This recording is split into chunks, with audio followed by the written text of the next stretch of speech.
ओम ज्ञानतिमिरन्धस्य ज्ञानाञ्जनशलाकया चक्षुरुन्मिलितं येन तस्मै श्रीगुरवे नमः। श्रीचैतन्यमनोभीष्टं स्थापितं येन भूतले स्वयं रूप कदा मह्यं ददाति स्वपदान्तिकं। वन्देऽहं श्रीगुरोन् श्रीयुतापदकमलं श्रीगुरोन् वैष्णवांश्च श्रीरूपं साग्रजातं सगना रघुनाथान्वितं तं सजीवं साद्वैतं सावधूतं परिजनसहितं कृष्णचैतन्यदेवं श्रीराधा कृष्णपादान् सगना ललिता श्रीविशाखान्वितांश्च। हे कृष्ण करुणा सिंधु दीनबंधो जगत्पते गोपेश गोपिका कांत राधा कांत नमोस्तुते। तप्त कांचन गौरांगी राधे वृंदावनेश्वरी वृषभानुसुते देवी प्रणमामि हरिप्रिये। वाञ्छाकल्पतरुभ्यश्च कृपा सिन्धुभ्यैव च पतितानां पावनेभ्यो वैष्णवेभ्यो नमो नमः। जय श्री कृष्ण चैतन्य प्रभु नित्यानंद श्री अद्वैत गदाधर श्रीवासादि गौर भक्तवृंद। हरे कृष्णा कृष्ण कृष्ण हरे हरे, हरे Ram Ram Ram Hare Hare. Hare Krishna. So we will continue from where we left today. To second canto, 10th chapter, 46 sloka. We have almost 4 or 5 slokas only remaining in this chapter, and after that, the second canto will come to an end. So let's read the sloka now. Ayam tu brahmana kalpa savikalpa udahrita vidhi sadharano yatra sarga prakrita vaikritaha. This process of creation and annihilation described in summary herein is regulative principles during duration of Brahma's one day. It is also the regulative principle in creation of Mahat, in which the material nature is dispersed. Purport. There are 3 different types of creation called Mahakalpa, Vikalpa and Kalpa. In the Mahakalpa, the Lord assumes the first Purusha incarnation as Karanodakshaya Vishnu with all potencies of the Mahat Tattva and the 16 principles of creative matter and instruments. So we have many times discussed about this aspect. There are 3 aspects of the Purusha or the this one Paramatma. The first is Karanodakshaya Vishnu, and the first creation that happens is the Mahakalpa. So wherein the Karanodakshaya Vishnu, he takes shelter of the Karana ocean, and then with him, he actually creates the Mahatattva, the sum total of all material energy and all the 16 principles, primarily the Panchabhuta, earth, water, fire, air, ether, then the Karmendriyas, Jnanendriyas, and the mind. So all these things he creates, that's the first thing that is created, right? So then what happens? The creative instruments are 11 and the ingredients are 5, and all of them are products of Mahat or materialistic ego. These creations by the Lord in his feature of Karanodakshaya Vishnu are called Mahakalpa. So the creation of Brahma and dispersion of material ingredients are called Vikalpa. So the secondary creation, the second phase of the creation is Vikalpa. So that is this all things Mahakalpa and Vikalpa comes in the this one of Sarga, that is a primary creation, and then the secondary creation is called Visarga, that is what the Brahma creates further. So in the Vikalpa, the individual universe is created and the Brahma is created, and all the ingredients are supplied to Brahma. So for him to start the creation, right? So let's continue. And the creation by Brahma in each day of his life is called Kalpa. So that means one Kalpa means one day of Brahma. Therefore, each day of Brahma is called a Kalpa, and there is 30 Kalpas in terms of Brahma's days. This is also confirmed in Bhagavad Gita 8:17 as follows: Sahasra Yuga Paryantam Aharyat Brahmano Viduhu Ratrim Yuga Sahasrantam Teho Ratra Vido Janaha. In the upper planetary system, the duration of one complete day and night is equal to one complete year of this earth. This is accepted even by the modern scientists and attested by the astronauts. Similarly, in the region of still higher planetary system, the duration of day and night is still greater than in the heavenly planets. So to understand this heavenly planets, what is the day and night? So we have to see the Uttarayana and Dakshinayana is the day and night of the heavenly planets. And also we can experience that in the pole, the North Pole, we can experience this particular phenomena where 6 months of day and 6 months of night is there. So that is the thing which is experienced by the residents of the heavenly planets. Right? So the 4 yugas are calculated in terms of heavenly calendars, and accordingly the 12,000 years in terms of heavenly planets. This is called a Divya Yuga. And 1,000 Divya Yugas make one day of Brahma. So Divya Yuga means all the Satya, Treta, Dwapara and Kali is put together one Divya Yuga, and 1,000 Divya Yugas makes one day of Brahma. The creation during the day of Brahma is called Kalpa. So the one whole day of Brahma is called Kalpa. And the creation of Brahma is called Vikalpa. So that is the Brahma itself, when the Brahma's life is given, and the Brahma lives for 100 years, so that is called Vikalpa. So when Vikalpas are made possible by the breathing of Mahavishnu, this is called Mahakalpa. So like Mahakalpa is like, the Mahavishnu level creation is Mahakalpa, and the universal level creation is Vikalpa. And within the universe, each day of Brahma is Kalpa. Like that, the 3 stages are there. So there are regular and systematic cycles of these Mahakalpas, Vikalpas and Kalpas. So when Mahavishnu inhales and exhales, so that is like Mahakalpa. So that is the this one. In answer to Maharaj Parikshit's question about them, Shukadeva Goswami answered in the Prabhasha Kanda of the Skanda Puran. They are as follows. Pramatta Sveda Kalpascha Dvitiyo Nila Lohita Vamadevas Tritiyastu Tato Gathantaroparaha Raurava Panchama Prokta Sashta Prana iti Spruta Saptamota Bruhat Kalpa Kandar Postma Ashtama Uchate Sadyota Navama Kalpa Ishano Dashama Sprutaha Dhyana Ekadasha Proktas Tata Sarasvato Punaha Trayodasha Udhanastu Garudokta Chaturdashaha Kaurmaha Panchadasho Nyeyaha Paurnamashi Prajapatehe Sodasha Narasimhastu Samadhistu Tatoparaha Agneyo Vishnu Jha Shauraha Soma Kalpas Tatoparaha Dvavimsho Bhavana Prokta Supuman Iti Chaparaha Vaikuntas Chashitastatvat Valikalpas Tatoparaha Sapta Vimshota Vairajo Gauri Kalpas Tataparaha Maheshwaras Tata Proktas Tripuro Yatra Gatitaha Pitrakalpas Tata Chante Yakur Brahmanasmritaha. So this is different kalpas are there. So the 30 kalpas what is mentioned.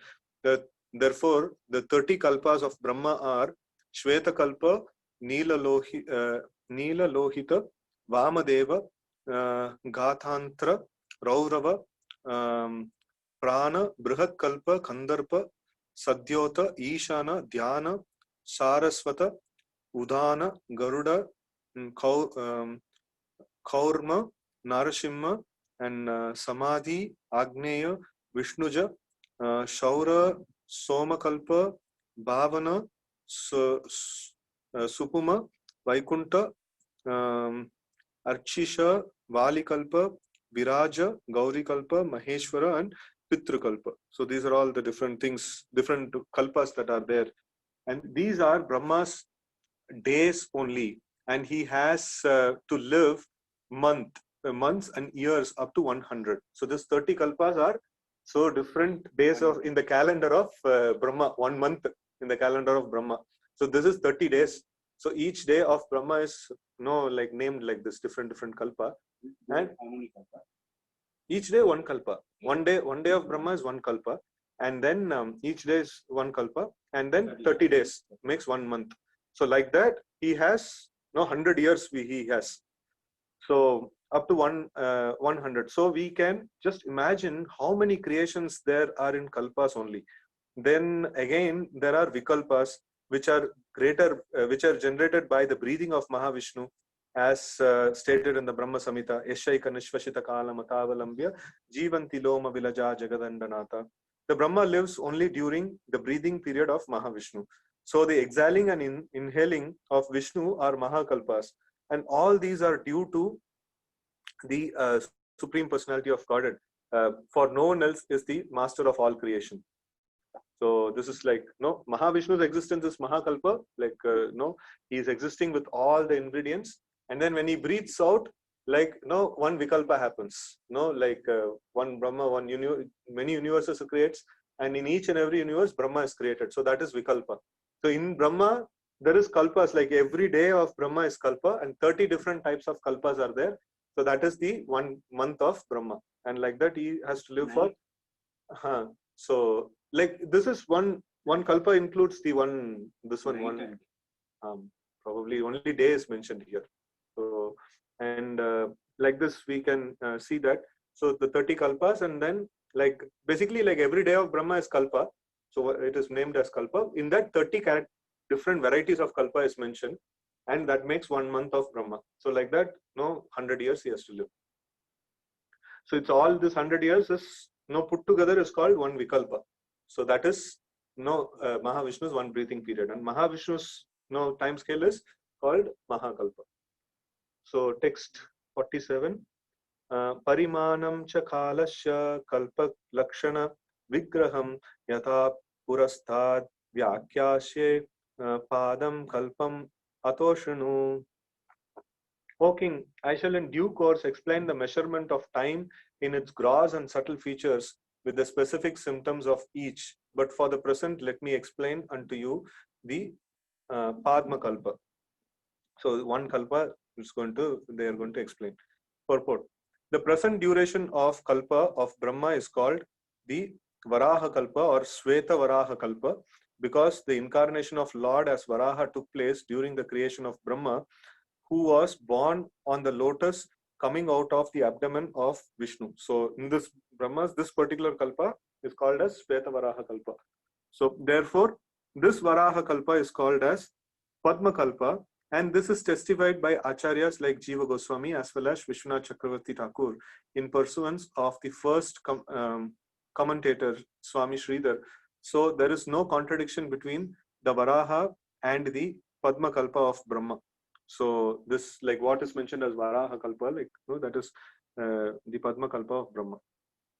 And then Shaunaka Uvacha Yad Aha no Bhavan Suta Shakta Bhagavatottamaha Chachara Tirthani Bhuvas Tyaktva Bandhun Sudustyajan.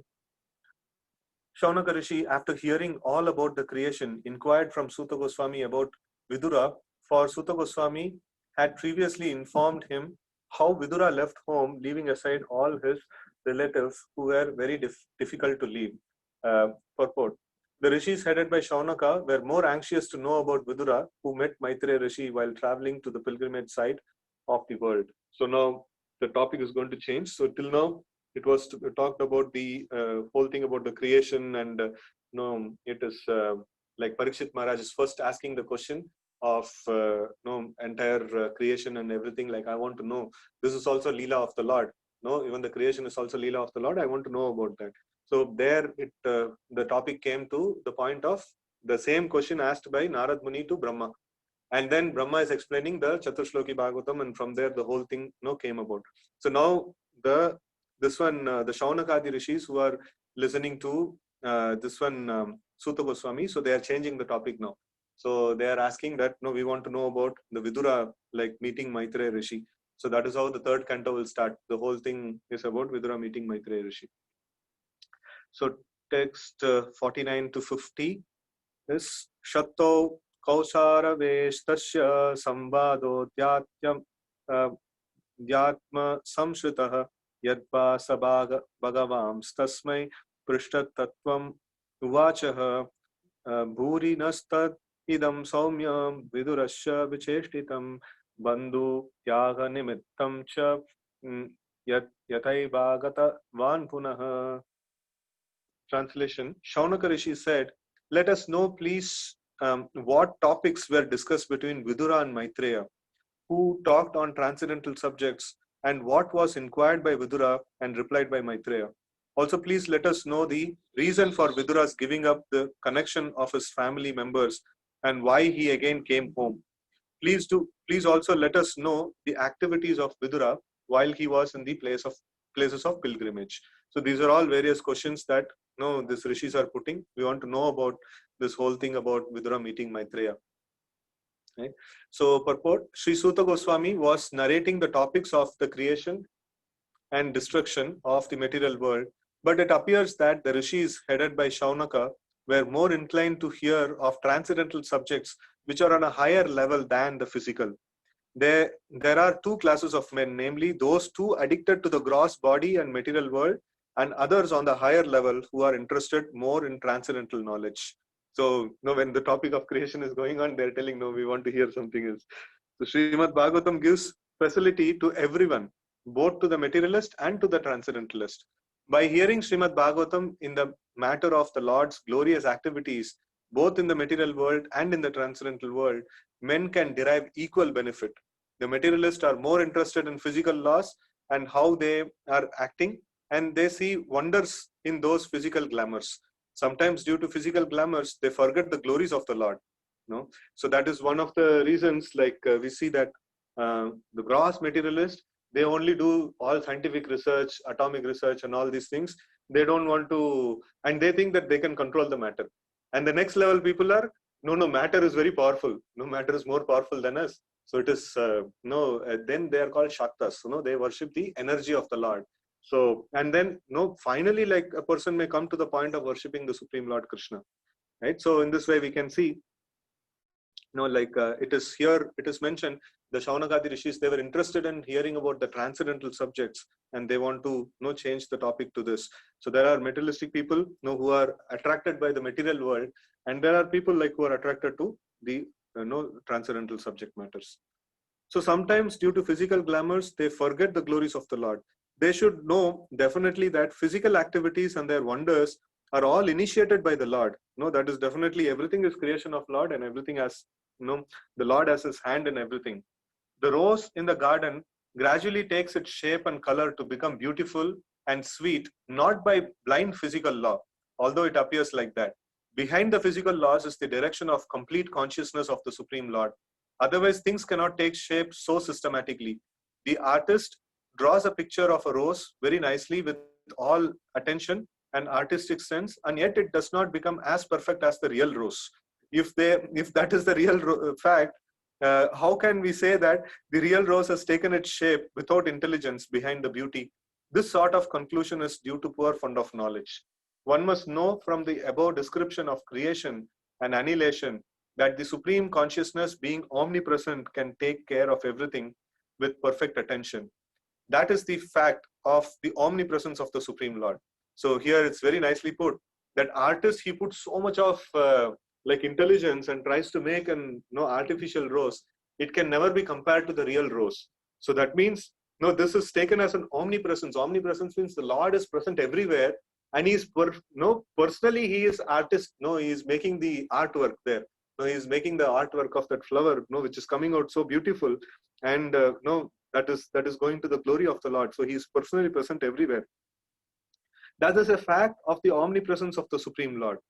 Persons still more foolish than the gross materialist, however, claim to be transcendentalist and claim to have such supreme all-pervading consciousness, but offer no proof.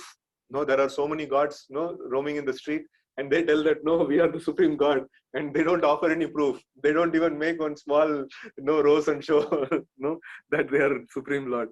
Such foolish persons cannot know what is going on behind the next wall. Yet they are falsely proud of possessing the cosmic, all-pervading consciousness of the Supreme Person. So they cannot even tell what is happening in the next wall. So for them also, hearing Srimad Bhagavatam is a great help. It will open their eyes to see that simply by claiming supreme consciousness, one does not become supremely consciousness. One has to prove in the physical world that he has such supreme consciousness. The rishis of Naimisharanya, however, were above the gross materialist and the false transcendentalist, and thus they were always anxious to know the real truth in transcendental matters, as discussed by authorities. Right? So text 51. Suta uvacha Ragna parikshito prashto yat avochana mahamunihi tadvo abhidashye shrunuta Ragna prashana nusaratah. Translation. Sri Suta Goswami explained, I shall now explain to you the very subject explained by the great sage in answer to King Parikshit's inquiries. Please hear them attentively. So now they were asking about what did Maitreya and Vidura do. So no, Suta Goswami is telling, don't worry, the same question was asked by Parikshit Maharaj to Sukadeva Goswami. I'll continue Bhagavatam from there, like that. So purport, any question that is put forward may be answered by quoting the authority, and that satisfies the saner section. That is a system even in the law of court. The best lawyers give evidence from the past judgments of the court without taking much trouble to establish his case. This is called the Parampara system, and learned authorities follow it without manufacturing rubbish interpretations. Ishwaraha Paramaha Krishnaha Sachidananda Vigraha Anadiradir Govindaha Sarvakarana Karanam. Let us all obey the Supreme Lord, whose hand is in everything without exception. Thus in the Bhaktivedanta purport of the second canto, 10th chapter of Srimad Bhagavatam, entitled Bhagavatam is the answer to all questions. Right? So thus we are coming to the end of second canto. So now today we are in a very, very special place. I'll just show you this. Hope everyone are able to see the video here. Okay, so we have come to a Dodbalapur, a village over here. So here, this is a Krishna's deity here, and I hope you are able to take darshan of the Lord. And here, the small Krishna who is there below with Rukmani Satyabhama.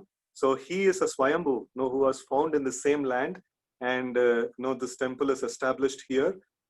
So I'll try to go as close as possible so that you can have darshan of the Lord. So this is the Lord here, and then this is the deity of Krishna, which is established here, and a nice temple is there. So here in this place, near to this place, somebody has given us some small piece of land for protecting cows and having Goshala. So we have come to see this particular land today. So the land is this side, just outside this temple is the land that is there. So, and here you can see. Okay.